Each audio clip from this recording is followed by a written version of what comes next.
Tujuannya agar kita punya pupuk NPK secara mandiri yang kita ambilkan dari daun-daunan, ranting-ranting kering, ya kan, yang kita proses untuk jadi seperti ini.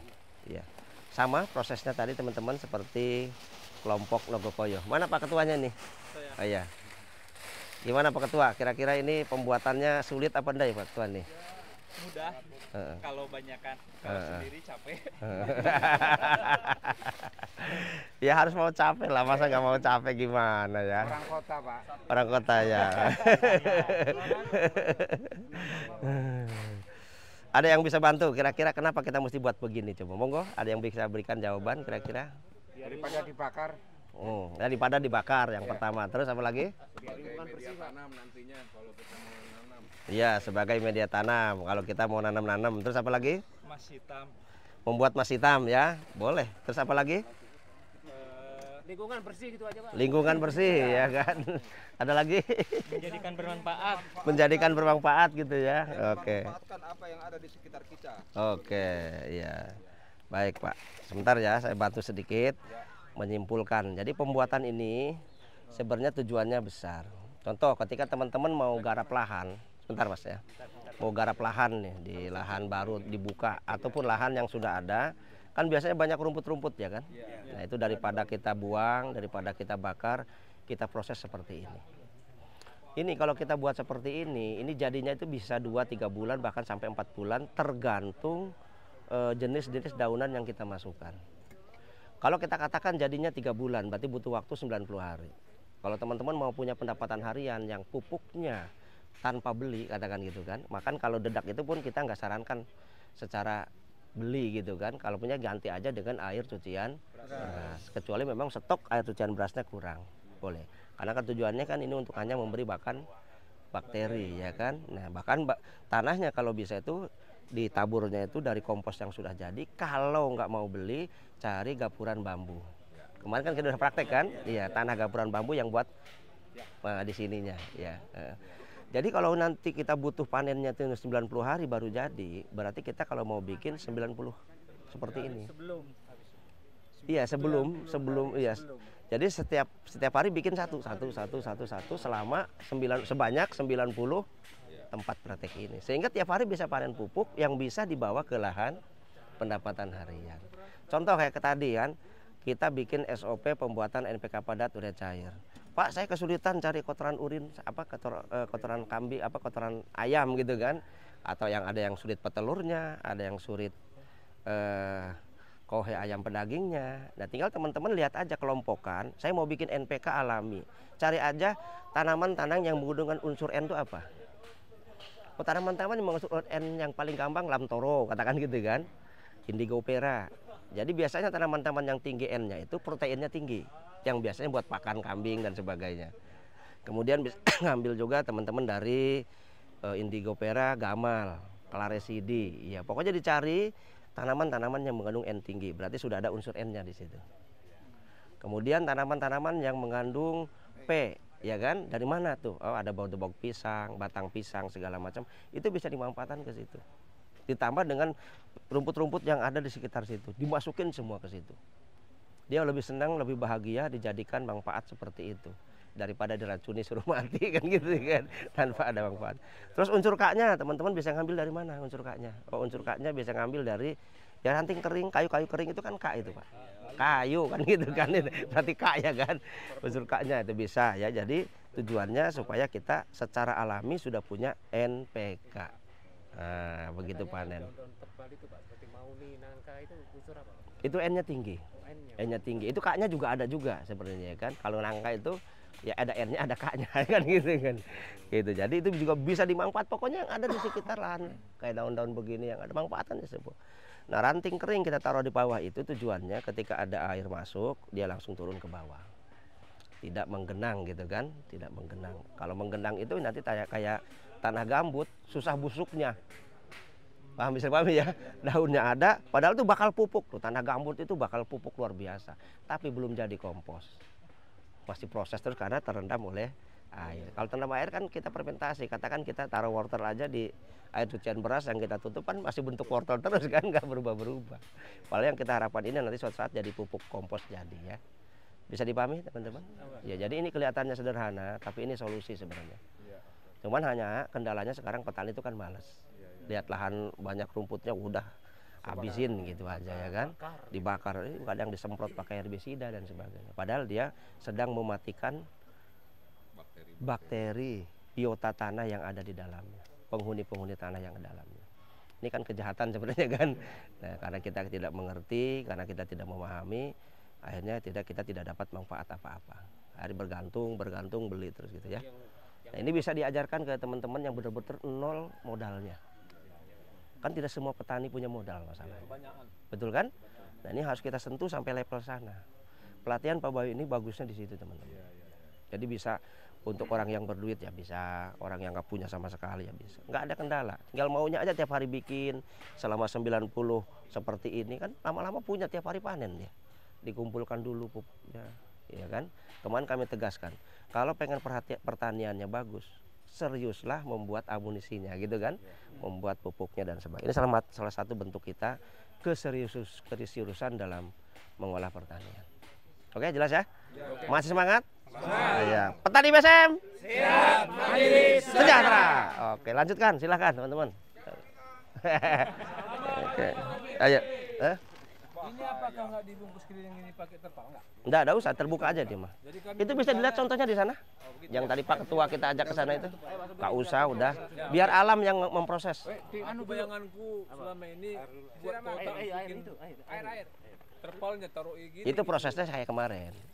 Jadi contoh kita bikin urea cair ya, NPK padat. Ada tanaman-tanaman yang bisa dimasukkan digabung di situ. Kalau ini prosesnya memang biar alam yang memproses. Ya kan? Jelas ya? Kalau kelihatan kurang barang basah, dia siram sedikit. Pakai air cucian beras saja. Jelas ya? Oke, yuk. Cara itu yang kita tinggal di hutan-hutan ini. Betul. Ini yang paling Dari hutan-hutan itu Pak, dari alam kembali ke alam. Soko kalau orang Jawa itu, soko alam kembali ke alam. ini mantap ini. Nah, oke. Mantap ya. Jadi kesannya apa tadi? Mantap gitu. Oke, dari Papua ini. Kita akan terapkan di sekolah. Bikin sudah sebanyak-banyaknya Punya sudah. hutan banyak di situ. Kami kaya dengan daun-daunan. Nah, itu kelebihannya kan dengan di situ. Kalau di kota nggak punya daun ya, kertas biasanya.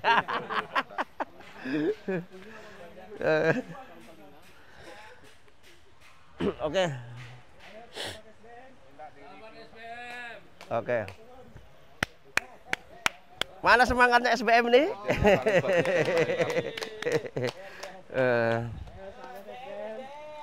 Ngumpul. Cas dulu, cas.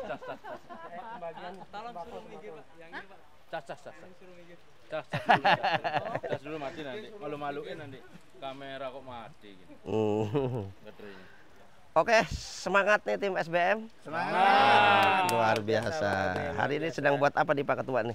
Ini adalah emas hitam. Mas hitam. Kompos yang sesuai arahan itu pertama ada lapisan di ranting 30 cm kurang lebih. Kemudian pakai sampah daun yang kering, yang ada di sekitar sekali pembersihan baru Ya, pakai oke. tanah. Kemudian kita pakai dedak, kemudian air dan sampai kita ada 8 lapis ini. Oh gitu ya. Ya. Oke, kira-kira teman-teman dari pembuatan ini yang ditangkap oleh teman-teman apa sinyalnya? Pemanfaatan sampah. Terus apa lagi? Lingkungan jadi bersih. Apa lagi? Pupuk organik. Oke. Tabungan pupuk. Ya. Tabungan pupuk boleh. Ada lagi? Potensi cuan. Potensi cuan. boleh. Ini juga estetika ya. Oke, gini teman-teman ya. Kita membuat begini kelihatan memang sederhana. Tapi ketahui di lapangan itu kadangkala ketika kita ajak untuk membuat kompos seperti kita kemarin kan kita udah praktek pembuatan UNPK padat, urea cair. Sebenarnya kan walaupun bagaimana itu kan masih ada modalnya. Ya kan. Nah, tidak semua petani di bawah ini kan punya modal. Nah, bagaimana dia tetap bisa produksi sekalipun dalam kondisi kondisi keuangannya betul-betul lagi tidak ada sama sekali. Contohnya ketika dia mau garap lahan, tinggal kemauannya saja. Pasti di lahan itu kan yang rumput-rumput ada nggak? Ada. Daun-daun jatuh banyak nggak? Nah, dari situ dia bisa bikin sebenarnya kompos untuk menyuburkan tanamannya dia sendiri. Tinggal dilihat saja, saya mau bikin NPK. Kalau N-nya kita ambil dari, katakan dari kohe ayam, pedaging, kohe petelur. Kan itu kalau kita nggak punya kan kudu beli. Tetap satu karung itu masih ada angkanya loh. Kadang kalau lagi mahal, ayam petelur itu sampai 16.000 sampai 20.000 per karung. Ya kan? Kadang kalau kohe ayam pedaging, katakan 5.000 sampai 6.000. Ya kan? 3.000 sampai 6.000 lah katakan begitu. Kan masih ada angkanya. Nah kalau ini teman-teman bisa mengajarkan kepada petani itu bisa menggunakan bahan-bahan yang ada. Pak, saya butuh NPK dari mana ya? N-nya bisa cari dari tanaman-tanaman yang mengandung protein tinggi biasanya. Kayak lamtoro, indigo pera, yang biasa buat pakan itu. Kemudian gamal, claresidi, nangko. Itu tanaman-tanaman yang mengandung N tinggi. Ya, itu masuk ke situ. Kemudian saya butuh P-nya dari mana Pak? P-nya itu biasanya dari fosfor tuh dari batang pisang. Ya udah dicacah dimasukin ke situ, dia bikin. Kemudian saya K-nya butuh dari mana Pak? K-nya itu dari kayu kering. Itu K kan? Kayu kan K gitu kan. Kering kan gitu kan. Apa itu bisa dari ada serabut dimasukkan ke situ juga unsur K-nya tinggi. Sehingga teman-teman bisa punya NPK secara mandiri. Tapi memang kelemahannya jadinya lama. Bisa waktu 3 bulan sampai 4 bulan. Kita katakan paling cepat 3 bulan aja. Berarti berapa hari 3 bulan? 90. Berarti kalau dia pengen tiap hari panen ini punya pupuk, dia punya berapa mestinya? 90 ini. Tiap hari bikin satu. Ditata ya. Ditata. Sehingga tiap hari dia bisa panen. Sehingga bisa dilarikan ke lahannya, dibawa ke lahannya, bisa sehari tanam, sehari panen yang kemarin. Untuk pendapatan, konsep pendapatan harian, salah satu pupuknya dari sini. Kalau ini kan masih pakai dedak. Sebenarnya tanpa dedak pun tidak masalah. Asal disiram sedikit-sedikit pakai air cucian beras. Kenapa ini kita nggak pakai? Kenapa ini pakai dedak? Karena kita nggak ada air cucian beras ya, habis ya. Nah kalau teman-teman air cucian beras itu tampung, manfaatnya kemana-mana bisa. Setiap fermentasi mesti butuh karbohidrat, butuh gula, dan itu bisa kita ambilkan dari air cucian beras yang berlimpah. Kalau secara keluarga memang kurang, ya bisa kerjasama dengan rumah makan. Tinggal diedukasi kan itu kan, jangan dicampur sabun dan sebagainya gitu kan. Kami tampung nanti ambil, tinggal naruh tong saja. Pernah saya ceritakan kan dengan Pak Bayu itu kita kerjasama dengan hotel itu semalam tuh bisa 2 sampai 3 ton loh beberapa hotel. Bisa dicampur untuk ini juga. Bisa dicampur buat untuk ini juga disiramkan gitu. Ya makanan itu limbah makanan. Nah ini kan potensinya besar sebenarnya. Nah ini yang kami sampaikan seperti ini supaya tidak ada alasan tidak bisa bertani karena nggak ada pupuk. Iya kan. Pupuknya dulu yang mesti kita siapkan. Adapun kenapa kita rantingnya kita taruh bawah supaya ketika hujan deras nggak terendam di sini. Kalau terendam air, busuknya lama. Apa Ibu tahu tanah gambut? Itu kan sebenarnya pupuk gitu Pak. Kenapa nggak jadi pupuk? Karena terendam air. Sehingga nggak jadi pupuknya gitu kan. Akhirnya ketika masuk tuh dalam kondisi panas terus, proses terus nggak selesai. Kalau misalnya dicampur cacing misalnya. Oh, udah apa-apa, enggak masalah. Sekalian ternak cacing. Silakan, enggak masalah. Itu teknis aja. Yang penting dikasih tanah dan sebagainya. Bisa dipahami ya? Iya. Kalau misalnya ada sabut kelapa. Iya, untuk K-nya di situ masuk. Iya, untuk K-nya. LRT juga bisa masuk kan? Apa? LRT bisa dimasukkan ke sini bisa kalau nggak diproses untuk pakan. Tapi kalau bisa diperpanjang dulu, perpanjang dulu. Konsep pertanian terpadu itu memperpanjang mata rantai makanan. Ya kan? Daripada limbah ini katakan kita langsung jadikan pupuk, mendingan kita kasihkan dulu ke ayam, ayamnya berkembang, ada kotorannya yang bawa kita jadikan pupuk kan gitu kan. Air artinya melimpah. Iya, air melimpah gitu. Iya kan gitu. Kemudian ini kan larikan ke ayam dulu, Pak. Sehingga dia bertelur, dapat dagingnya, dapat 3 babat nanti, telur, daging dan kompos kan gitu. Panennya begitu. Bisa dipahami? Oke kok, ada yang tanyakan apa? Air cucian beras Pak, itu nyimpennya ditutup atau dibuka? Tutup aja, nggak masalah ya, tutup aja. Karena lama-lama dia bau kecut, bau cuka masalahnya.